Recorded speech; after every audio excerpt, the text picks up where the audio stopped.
안녕하세요. 4월의 아빠입니다. 오늘 소개해드릴 작품은 웨어하우스입니다. 2021년 출간되었고요. 출판사는 북로드, 저자는 롭 하트, 페이지 수는 559페이지입니다. 오늘은 SF 스릴러 소설을 소개해드리겠습니다. 이 작품은 지금 이 순간에도 꿈틀꿈틀거리고 있는 기술인 드론, 사물 인터넷, 웨어러블 디바이스 등이 지금보다 조금 더 발달한 상태. 그러니까 막 어마어마하게 발전이 일어난 것이 아닌 당장이라도 이루어질 듯한 발전을 소재로 삼아서 현실감 쩌는 스릴을 선사합니다. 줄거리를 알아보겠습니다. 지구온난화로 인한 급격한 환경 변화는 대량 실업 사태를 이야기했습니다.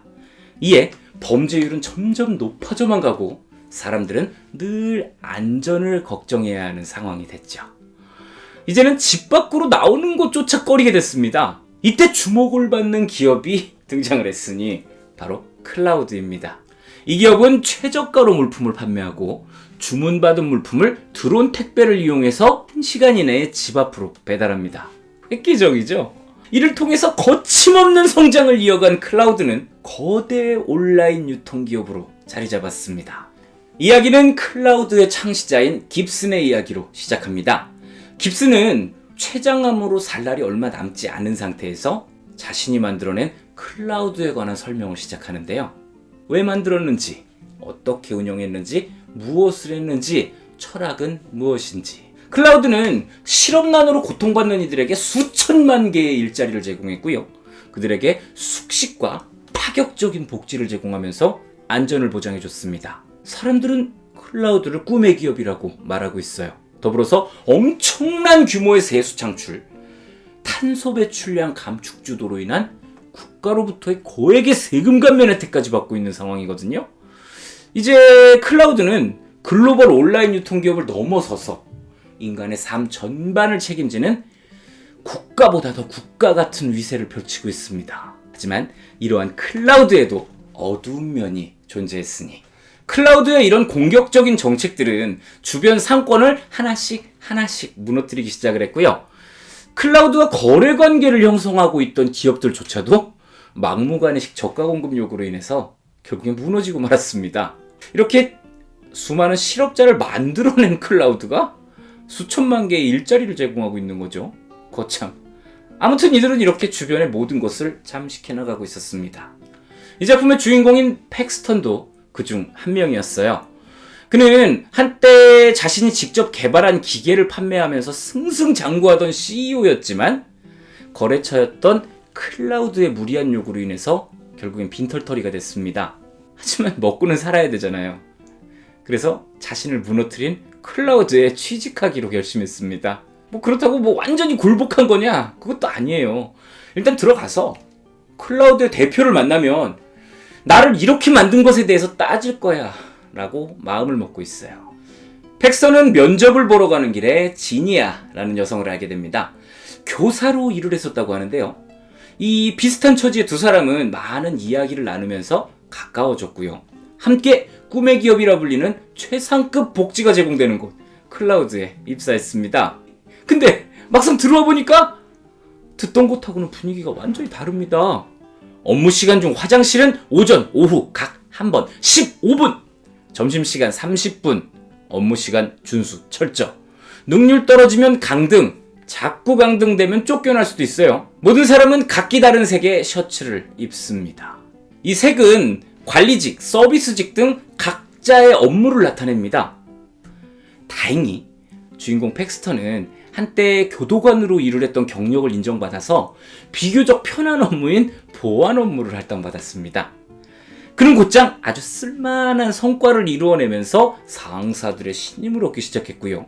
함께 입사한 지니아와 사랑하는 사이로 발전을 하는 등 아주 잘 나가는 직장 생활을 시작하는데요.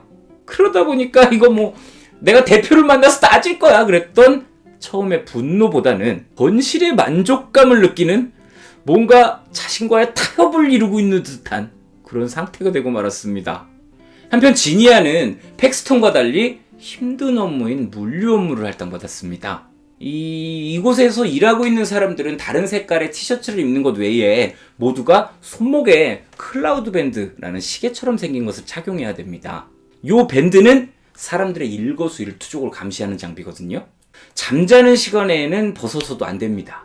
심지어 출입할 수 있는 구역과 출입할 수 없는 구역도 업무에 따라서 이렇게 구분되는 통제를 받고 있는데요. 지니아는 팩스턴을 처음 만날 때 자신을 교사 출신이라고 소개를 한 바가 있습니다. 그런데 다 뻥이에요. 사실은 지니아는 산업 스파입니다. 막강한 위세를 자랑하고 있는 클라우드가 정부로부터 지원을 받으면서 꾸준하게 입지를 다질 수 있는 이유를 파헤치는 것이 진짜 그녀의 임무입니다. 그래서 자기보다 조금 더 자유롭게 이동이 가능한 보안 요원 팩스턴을 거짓 사랑으로 이용하고 있는 중이거든요. 과연 지니아는 이 임무를 무사히 완수할 수 있을까요? 그리고 현실과 타협하기 시작한 팩스턴이 다시 처음의 감정을 떠올리면서 분노를 일으킬 수 있을까요? 이제부터 이야기는 암살, 음모, 약물 밀반입 등 아주 흥미로운 소재가 등장을 하면서 기업의 사회적 책임과 윤리적 책임에 관한 이야기로 확장이 되기 시작합니다. 고용 창출, 환경보호, 최상의 서비스, 그리고 그 뒤에 숨어있는 인간성의 상실. 결말은 책을 통해서 확인해보세요. 이 작품은 SF 스릴러 소설입니다. 근데 막상 도서 정보를 봐도 그렇고요. 이 표지만 딱 이렇게 봐도 이게 어디 스릴러야 그런 생각이 들어요. 게다가 이 북로드 작품이거든요. 북로드 작품이면 피가 뚝뚝 떨어지는 게 많은데 이번에는 전혀 그런 분위기도 아니거든요. 하지만 막상 읽어보니까 스릴러 맞더라고요. 일단은 은밀하게 자신의 정체를 감춰야 하는 그런 긴장감, 또 뭐 하나씩 밝혀지는 비밀들, 이런 것들이 잘 갖춰져 있기 때문에 스릴러로서 자세를 정확하게 잡고 있다. 요거는 확인이 되는데요. 저는 그 중에서 배경 설정에 주목을 했습니다. 근미래라고 말하잖아요. 뭐 미국처럼 영토가 큰 나라에서는 아직은 뭐 택배 받는데 시간이 많이 필요하겠죠? 그런 걸로 알고 있습니다. 그래서 드론 택배를 이용해서 배송 시간을 팍 단축하는 것, 이런 것이 활성화되는 미래를 배경으로 설정한 것 같거든요. 근데 우리는 어때요? 새벽 배송, 당일 배송 이런 것들이 뭐 거의 일상적으로 자리를 잡았잖아요. 그러면 이거 우리 입장에서는 미래보다는 현실에 더 가까운 거잖아요. 게다가 거대 기업의 시장 잠식, 요것도 현재 진행형입니다. 그래서 스릴러 맞아요. 서늘하잖아요. 그리고 제 관심을 확 끌어당겨준 또 한 가지가 무엇이냐? 문학을 즐기는 사람이라면 줄거리 소개만 간단히 듣고도 탁 떠올릴 수 있는 작품. 단순하게 비교만 해봐도요. 다른 색깔의 셔츠를 입고 신분을 나누는 것, 요거는 멋진 신세계가 떠오르죠. 그리고 기계 부속품처럼 일만 하고 있는 사람들, 1984. 그죠? 참 잘 녹여놨어요. 네, 여기까지가 오늘의 작품 웨어하우스의 리뷰였습니다. 일단 1984 얘기 나온 김에 한 걸음만 더 들어가 보죠.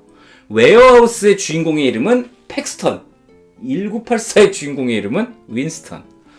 저는 또 다른 작품으로 여러분을 만나러 오겠습니다. 즐겁게 감상하셨다면 구독, 좋아요, 알림 설정까지 꼭 부탁드리겠습니다. 감사합니다.